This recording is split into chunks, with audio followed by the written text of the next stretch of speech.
За сайн байцгаана уу? Та бүгд энэ өдрийн мэндийг хүргэе.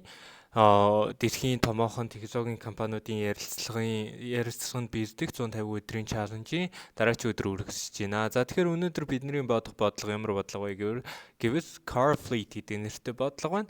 За энэ бодлого нь яадаг бодлого вэ гэхээр биднэрт 3 зүр өгөгднө. Нэгт бол target гэдэг зүр өгөгдөнө, хоёрт position гэдэг нэг array өгөгдөнө, гуравт speed гэдэг нэг дахиад array өгөгдөх нь байна. За тэгэхээр энэ нь яах вэ гэхээр хэдүүлээ координатын шугам дээр зураад үзье. За хэдүүлээ энэ жишээн дээр аваад үзье те 12. Хэдүүлэнгийнх нь хаанаас хаа үрэх гэж байна вэ гэвэл тэг гэдэг газраас 12 гэдэг энэ зайтай энэ газар хүрэх гэж байна гэж хэдүүлээ ойлгож болох нь. Тэгэхээр хэдүүлээнд нь одоо position буюу тухайн машины тэр хаана байгаа вэ, координатын шуурны хаана байгаа вэ гэдэг тэр одоо байршсан хэдүүлэн өгөх нь байна. Тэр машины мөн хурд нь өгөх нь байна. Тэгэхээр хэдүүлээ юуг болох гээд байна гэхээр одоо хэдэн шугамар тэр машин 12-д хүрэх юм бэ? Тэр одоо ерөнхийдөө бол яаж ойлгох вэ? За хэдүүлээ зураад үзвэл амар болох байх. За нэг машин хэдүүлэнгийнх нь хувьд бол тэг дээр байгаа. За дараагийн машин хэдүүлэнгийн хувьд бол 3 дээр байгаа. За дараагийн машин хэдүүлэнгийнх нь хувьд бол 5 дээр байгаа. За тэрний дараагийн машин хэдүүлэнгийн хувьд 8 дээр байна. Тэрний дараа нь 10 дээр байна, тийм ээ. За 12 бол хэдүүлэнгийнх нь бол target зорилго тийм ээ. За тэнгуү тэг дээр байгаа машин яг одоо харгалцсан хурдтайгаа байгаа. За тэгэхээр тэг дээр байгаа машин энэ байршил дээр байна гэхээр 1 гэдэг хурдтай юм байна. За тэгэхээр 1 гэдэг хурдтайгаар машин 12 руу явах нэ 1 гэдэг хурдтайгаар. За тэгвэл 3 дээр байгаа машин 3 гэдэг хурдтайгаар ийшээ явах нь шүү дээ. 3 гэдэг хурдтайгаар ийшээ явах нь. За тэгвэл хэдүүлэнгийнхэн дараа нь 5 дээр байгаа машин 1 гэдэг хурдтайгаар бас явах нэ. 1 гэдэг хурдтайгаар явах. За тэнгүүд хэдүүлэнгийнхэн дараа нь 8 дээр байгаа машин 4 гэдэг хурдтайгаар ийшээ явах нь. За 4 гэдэг хурдтайгаар явах нь. За 10 дээр байгаа машин 2 хурдтайгаар ийшээ явах нь байна, тийм ээ. 2 хурдтайгаар. За тэгэхээр эндээс хэдүүлээ харахад юуг харж болохоор юм гэхээр за хамгийн ихсээ тэг дээр байгаа машин 3 дээр байгаа машиныг гүйцэж төрүүлэх ямар ч боломж байхгүй шүү дээ. Яагаад гэвэл эн чинь нэг нэгээр яваад байгаа учраас ийшээ хүрэх зайн за тэг дээр машины хувьд ийшээ хүрэх зайн 12 байгаа шүү дээ. Тэ? Яагаад гэвэл нэг хурдтайгаар 12 удаа явж ич 12 дээр хүрнэ. За тэгвэл 3 гэдэг position дээр байгаа машин 12 дээр хэр хугацаанд хүрэх юм бэ гэдгийг хэдүүлээ бодож үзвэл 3-12-ын хооронд 9 гэдэг завин тэгээ 3-таа хуваахаар биднэрт за 3 нэгж хугацаанд хэдүүлээ очих нь байна тий. За 5 дээр байгаа машин 1 гэдэг хурдтай юм чи мэдээж 7 гэдэг хурдаар 7 гэдэг хугацаанд очино. За 8 болон 10 дээр байгаа машин айлгсан 1 гэдэг хурдтайгаар очино. За тэгэхээр эндээс бид нэр юу харж болж байна гэхээр энэ хоёр 1 гэдэг хурдтайгаар очих юм чи эдгээр яг нэг урсгал замаар явж ийн гэж хэдүүлээ бодох хэрэгтэй байхгүй. Тэгэхээр хэдүүлээ бодоод үзье та нэг урсгал замаар явж байгаа үед гүйцэж төрүүлэх боломж байгаа юу? Байхгүй шүү дээ тий. Тэгэхээр бид нэр одоо жишээ нь энэ хоёр машины хувьд бол яг нэг хурдтайгаар орж байгаа учраас энэ нэг fleet болох нь. Нэг car fleet буюу нэг тийм group машин болох нь байна. Араасаа ингээд давхралтцсан. Яагаад гэвэл ард талд нь байгаа машин, урд талд нь байгаа машинаас илүү хурдан хугацаанд болон яг тэнцүү хугацаанд энэ target дээр хүрээд байна шүү дээ. Энэ хоёр яг тэнцүү байгаа. Тийм учраас энэ нэг car fleet болох нь. За дараа нь хоёр хэдүүлээ 3 болон 5 дээр аваад үзье. Угаасаа 5 болон 8-ийн хооронд 5 бол хизээж 5 дээр байгаа машин хизээж 8-ыг гүйцэх боломж байхгүй шүү дээ. Яг гэвэл энэ чинь нэгээр явж байгаа. Чи дөрвөр одоо хурдлаад цаашаа явчихж байгаа юм чи тий. За тэгвэл 3 дээр байгаа 5 дээр байгаа хоёр машины хувьд авч үзэхэд 3 дээр байгаа машин 3 секундын дотор одоо 12 дээр хүрэх боломжтой. Гэтэ урд нь юу вэ гэхээр урд нь 5 дээр байгаа машин байгаад байгаа байхгүй. Тийм учраас гацаагаад байгаад байна шүү дээ. Тэгэхээр энэ хоёр нийлээд яг ижирхэн хурдтай болно гэсэн үг. Хурдных нь хувьд бол яг ижирхэн. За тэгэхээр туулах зайны хувьд бол яг ижирхэн гэсэн үг шүү дээ. 7 гэдэг зайнд л туулна. Яагаад гэвэл энэ хэдийгээр хурдан явж байгаа ч гэсэн 5 дээр очиод яг ард нь очиод зогсож байгаа учраас. За тэгэхээр энэ хоёр бол нэг car fleet болох нь байна. За тиймгүүд Тэг дээр байгаа машин бол 1 гэдэг хурдтайгаар явж байгаа. Хамгийн удаан явж байгаа машин байгаа учраас энэ бас хизээж энэ 3 дээр байгаа машин болон 5 дээр байгаа машиныг гүйцэх бол боломж байхгүй шүү дээ 12 хүртэл бол тий. Бид нар юугаар мэдчих болж байна гэхээр яг энэ хугацаагаар нь мэдчих болж байна гэсэн үг байна. За тэгэхээр энийг хэдүүсээ бүр зураад үзвэл юу болох вэ гэхээр хэдүүсэнд нь ийм нэг урсгал зам байна гэсэн үг. Энэ дээр нэг машин байгаа. Бидний одоо зорж байгаа одоо газар бол энэ. За тэгэхээр одоо арт талд байгаа машин илүү хурдан байсаа гэд бодоод үзчихээс та. За энд байсан байсаа гэд хэдүүсээ бодоод үзчихье. Энэ машин илүү хурдтай. Энэ машин илүү хурдан энэ одоо зоригтд тэр зайндаа хүрнэ. Гэхдээ харамсалтай нь урд нь байгаа машин явж өгөхгүй байна. Тийм учраас хэдүүсээ яах вэ гэвэл угаасаа арт талд нь очиод зогсохоос өөр арга байхгүй шүү дээ. Яг энэ машины иргэшээр энэ машины хурдаар явахоос өөр арга байхгүй тий. Тийм учраас бодлогын хувьд бас ерөнхийдөө ийм бодлого байна. За мэдээж би бас энийг medium түвшний бодлого гэхээсээ илүү одоо hard түвшний бодлого гэж боддог lead code төр байгаа. Яагаад гэвэл одоо энэ ойлгоход нь илүү тийм одоо complex маягийн тийм байгаа шүү дээ тийм. За бодолт нь бол тийм амар complex юу бол байхгүй. Хэдүүсээ юу за бодлогын хувьд бол тийм нэг амар хэцүү зүйл бол байхгүй. Бид нэр юу ашиглаж бодох вэ гэвэл зүгээр бид нэр array ашиглаад бодчихно. За хэдүүсээ vector дотроо хэдүүсээ юуг агуулах вэ гэхээр одоо юуг агуулчих хэдүүсээ. Юуг агуулсан array байх вэ гэхээр хэдүүсэнд position буюу тэр байршил. За post гэд биччихье. Position буюу байршил, мөн speed буюу хурдыг нь агуулсан л ийм array хэдүүсээ юу ячна. За хэдүүсээ энэ дээдлийнхаа хэдүүсээ жишээнээс харъя. Тэгвэл 18 тэг 5 3 гээд одоо яг дараалсан буюу яг sort хийсэн тийм position бол биш вэ шүү дээ тий.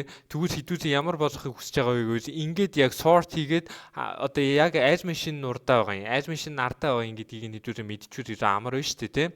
Тэгэхээр хэдүүсээ энийг sort хийгээд авчин. За sort хийхдээ яаж хийх вэ гэвэл 10-ыг нь хамгийн урт талд нь тавьчин. Тэгэхээр хэдүүсээ ихээс нь бага руу sort хийгнэ шүү дээ. Тэгэхээр 10 8 5 3 тийг sort хийчихнэ. За яг энэ юу яасан энэ чинь хэдүүсээ энэ вектор дээр яг энэ pair-ээр нь хадгалсан юм чинь яг харгалзаж байгаа тэр хурдууд нь яг хэвээрээ байна гэсэн үг шүү дээ. Одоо чинь 10 дээр бол 2, за 8 дээр бол 4, 5 дээр бол 1, 3 дээр бол 3, тэг дээр бол 1 гэд яг хурдууд нь харгалзсан хэвээрээ байна. За тэгээд хэдүүсээ яах вэ гэвэл за нэг одоо юу руу хүрэх хугацааг нь хэдүүсээ бодоод үзчихье. За одоо 12 гэд хэдүүрийн target байгаа шүү дээ. 12 руу хүрэх хугацааг нь яаж бодох вэ гэвэл за 12-оос хасдаг нь 10 тэнцүү 10 хуваах нь 2 шүү дээ тий. Хурдтай хуваах хэрэгтэй тий. За тэгэхээр хэдүүрийнх нь одоо таргеттай хүрэх хугацаа нь 1 байна тий. За хэдүүсээ 1 гэдэг хугацаатай байна. 1 гэдэг хугацаагаа хэдүүсээ хадгалчихсан. За тэгвэл дараа нь хэдүүсээ харьцуулж үзэн шүү дээ. 1 гэдэг хугацаагаа хадгалчихсан. Тэнгүүд хэдүүсээ нөгөө curve fit-ийн нэрийг тоосох хэрэгтэй шүү дээ. Хідэн curve fit юм бэ гэдгийг тоосох хэрэгтэй. За curve fit бол мэдээд хийгээс гисэн. За хэдүүсээ энэ жишээн дээр бол хідэн curve fit байна гэхээр энэ хоёр чинь яг хэдүүсээ ярьсан шүү дээ. Тэгээ энэ хоёр чинь араасаа давхарцаад curve fit гэдэг нь араасаа давхарцсан машин л гэсэн утгатай гэдээ ойлгочих болохгүй. За тэгэхээр энэ хоёроос нэг curve fit болж байна. Мөн энэ хоёроос нэг curve fit болж байгаа шүү дээ. Яг тэгвэл артлынх нь машин, уртлынх нь машинаас илүү хурдан хугацаанд одоо энэ таргеттэй хүрэх боломжтой байгаа учраас. За мөн энэ бол нэг curve fit болж байна тий. За тэгэхээр угаасаа хамгийн ихсэд бол энэ бол curve fit бол болох нь ойлгомжтой. Одоо энд бол угаасаа нэг машин заавал curve fit бол нэг болох нь ойлгомжтой шүү дээ. Тэгэхээр хамгийн ихний тооцоол буюу 10 дээр байхад бол хэдүүсээ бол curve fit-ийн нэгээр нэмэгд үүсчих нь байна. За дараа нь хэдүүсээ 8 руу ороод үзье. Тэгэнгүүт 12-оос хасах нь 8, хуваах нь 4 байгаа шүү дээ. Тэгээ үтсэн чи хэдүүсээ 1 гэдэг юг одоо осцсон. 1 гэдгийг осцсон юм чи хэдүүсээ энэ чи артлынх нь машин гэсэн үг шүү дээ. Артталт нь байгаа машин гэсэн үг тий. Артталт нь байгаа машин яг уртталтаа байгаа машинаас илүү хурдтай юм уу? Илүү бага хугацаанд юм уу? Эсвэл яг тэнцүү хугацаанд туулаад чадчихсан. Тийм учраас хэдүүлээ яах вэ гэвэл энэ хоёрын хооронд нь тэнцвэрээр энэ дээрээ хадгалж чинь гэсэн үг. Тэгэхээр энэ нэг байгаа учраас нэг гэдгээрээс хадгалах тун. За дараагийн жишээн дээр илүү ойлгомжтой болсон 5 3 гэдэг жишээг хэдүүлээ аваад үзье. Хэдүүлээ 12-оос хасах нь 5, хуваах нь 2 шүү дээ. 7 гарч байгаа юм чинь 7-г 2-т хуваагаад 3 гэдэг хугацаанд туусах нэ. 2-т хуваахгүй шүү дээ. 2 гэдэг чинь бидний юу бол биш дээ. 1 гэдэг. За би энэ дээр алдаа гараа чинь 1 7 гэдэг хугацаанд туулах нь. За тэгэнгүүт 12-оос хасах нь 3, хуваах нь 3 гэхээр хэдүүлээ 3 гэдэг хугацаанд туусж байна. Тэгэхээр энэ артлын машин 3 гэдэг позишн дээр байгаа би юу 5-ын артталтай байгаа машин шүү дээ, тийм. Артлын машин урталтай байгаа машинаас илүү хурдан хугацаанд тэр зайг туулах боломжтой. Тийм учраас хэдүүлээ яах вэ гэвэл энийг нэмээд биччихнэ гэсэн.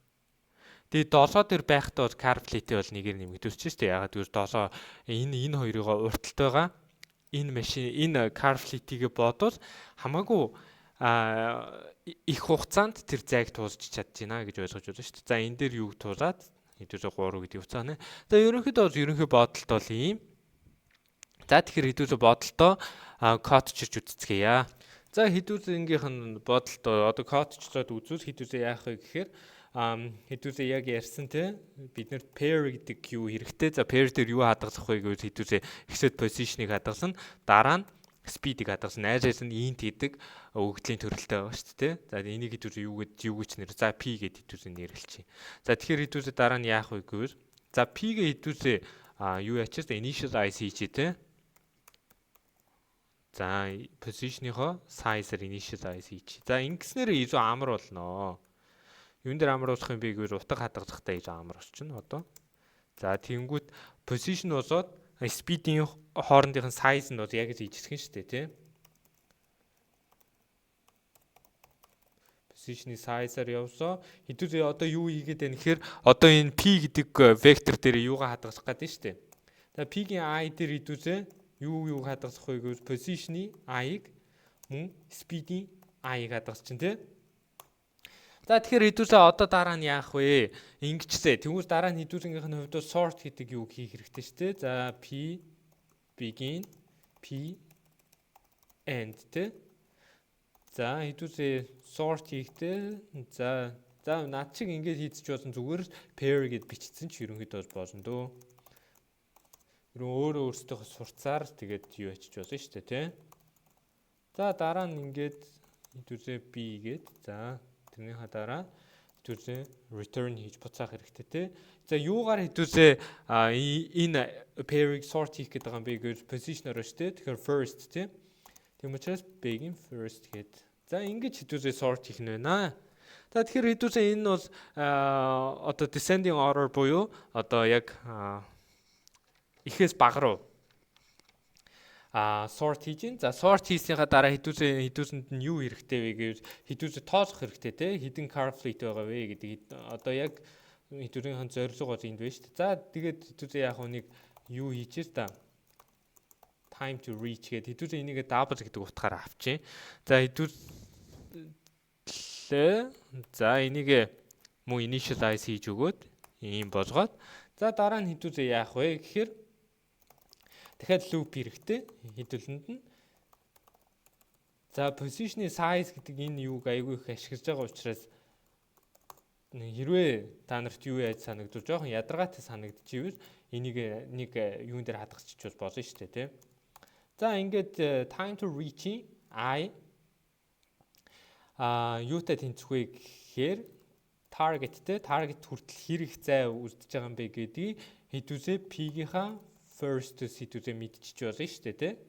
PI-ха first. За би бас алдаа гаргаж байна. PI-ийн first-с мэдчихэж болно. За энэ хоёрын энийг хэдүүлээ хаастанд reach тэгээд хуваах нь PI second тийм ээ. За хэдүүлээ ингэчтэй. За дараа нь хэдүүлсэнд нь юу хэрэгтэй вэ гэвэл I нь тгээс их бөгөөд time to reach нь I нь time to reach-ийн I-аас нь бага буюу их байх. Тэ? Тэгэхээр энэ юу гэсэн үг вэ гэвэл арталт нь байгаа машин урталт нь байгаа машинаасаа илүү бага хугацаанд тэр target буюу тэр зорилтод зоригтой зайд хүрж болж байгаа юм бэ гэдгийг эндээс харж байна. За тэгэхээр reduce яах вэ гэхээр reduce ярьсан шүү дээ тий. Зүгээр time to reach I-га time to reach I-аас нэгтэйгээ тэнцвэрчж болно. За ингээд тэнцвэрчтэй. За өөрөөр юу яах юм бэ гэхээр reduce car fleet-ийг нэмчиж болно. Яагаад гэвэл эндээ хүрэхгүй нэгдэг чинь дараа нь дахиад нэг car fleet ард нь эхэлсэн гэж хэдүүр ойлгож байна шүү дээ. Одоо машины цуваа гэдэг тий. За тэгээд хэдүүрээ car fleet-ээ буцаачхад ерөнхийдөө хэдүүрийн бодлого болчихно. За хэдүүлээ бодлогоо шалгаад үзье.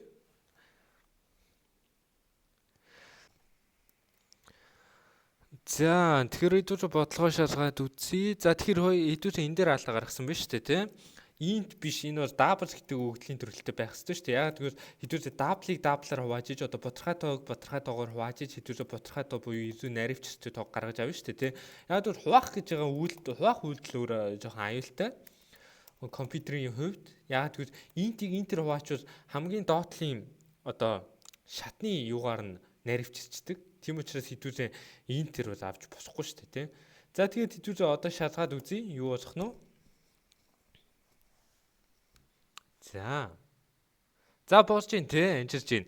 За тэгэхээр ерөнхийдөө бол бидний бодлогын санаа бол юм байна. Тэгээд бичлэг таалагдсан гэж найдаж байна. Бичлэг таалагдсан бол лайк болон subscribe дараарай.